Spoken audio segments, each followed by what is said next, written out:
ज़बूर 8। खुदा की अज़मत और हैरत। आसमानी बाप, हम आपके सामने खौफ और शुक्र से भरे दिलों के साथ हाजिर हैं। जब हम आसमानों को देखते हैं, तेरी उंगलियों के काम, चांद और सितारों को जो तूने अपनी जगह पर कायम किया है, तो हम तेरी अज़मत से आजिज़ हो जाते हैं। ज़बूर 8:3।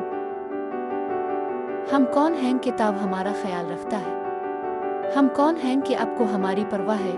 ज़बूर 8:4। फिर भी तूने हमें फरिश्तों से थोड़ा कम कर दिया है और हमें जलाल और इज्जत का ताज पहनाया है। ज़बूर 8:5। आसमानी बाप, तूने हमें अपने हाथों के कामों पर गलबा दिया है और हर चीज को हमारे कदमों तले रखा है। भेड़ें, बैल, खेत के जानवर, हुआ के परिंदे और समंदर की मछलियां। ज़बूर 8:6। आसमानी बाप, हमारे रब, तमाम जमीन पर तेरा नाम कितना शानदार है। ज़बूर 8:9। हमारी जिंदगियां तेरे जलाल की अक्कासी करे। हम हमेशा आपकी अजीम तख्लीक में अपने मकाम को पहचाने और आपकी नेमतों के वफादार मुहाफिज बने। यसू की अजमत का एहतराम करते हुए हम दुआ करते हैं, आमीन।